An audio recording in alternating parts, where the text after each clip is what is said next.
चीन के रूप में उभरती नई चुनौती का सामना करने के लिए भारत, अमेरिका, यूएई और इजराइल साथ आ सकते हैं।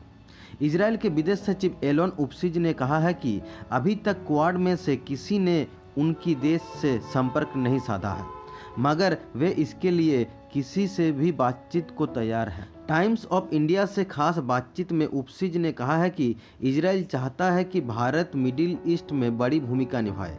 विदेश मंत्री एस जयशंकर की तेल अवीव यात्रा शुरू होने से पहले इजरायली विदेश सचिव की क्वाड में दिलचस्पी एक उदाहरण है कि इस तरह दुनिया चीन के खतरे का सामना करने के लिए एकजुट होना चाहती है। जयशंकर की तेल अवीव यात्रा की पूर्व संध्या पर उप्सिज ने टाइम्स ऑफ इंडिया से कहा है कि उनका देश क्वाड से वैक्सीन, तकनीक, जलवायु परिवर्तन और सुरक्षा को लेकर जुड़ना चाहेगा। उन्होंने कहा, हमें इन क्षेत्रों में किसी भी बातचीत से जुड़ने में खुशी होगी।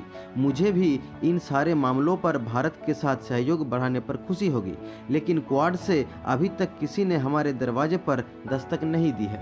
इजराइल में नफ्ताली बेनेट के नेतृत्व में नई सरकार बनने के बाद भारत के साथ यह पहली उच्च स्तरीय बातचीत होगी।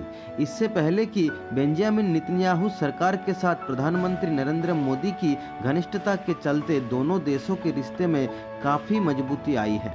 जयशंकर की इस यात्रा से मिली संकेत भारत के सबसे अहम अंतर्राष्ट्रीय संबंधों में से एक का भविष्य तय करेंगे। जयशंकर की अपनी समकक्ष वायर लेपिड से चर्चा भी बेहद अहम होगी। उप्सिज ने कहा है कि वह भारत को मिडिल ईस्ट में अहम भूमिका निभाते देखना चाहते हैं।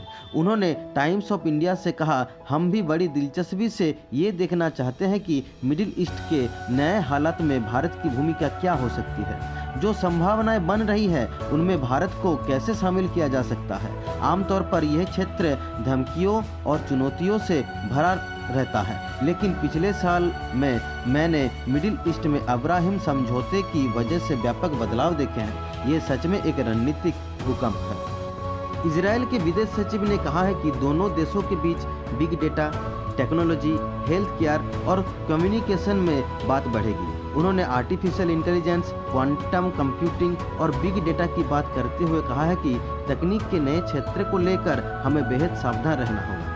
मुझे कोई शक नहीं है कि उस तकनीक से देशों का आर्थिक भविष्य तय हो सकता है। इजराइल और भारत दोनों के लिए ईरान चिंता का सबब है। उप्सिज ने कहा है कि ईरान जल्द से जल्द परमाणु क्षमता हासिल करना चाहता है। उप्सिज ने कहा कि मुझे लगता है कि उन्होंने हर दस्तावेज, हर वादे का उल्लंघन किया है। वही अफगानिस्तान में हालात बदलने के बाद से भारत भी ईरान को लेकर दोगुना सतर्क हो गया है।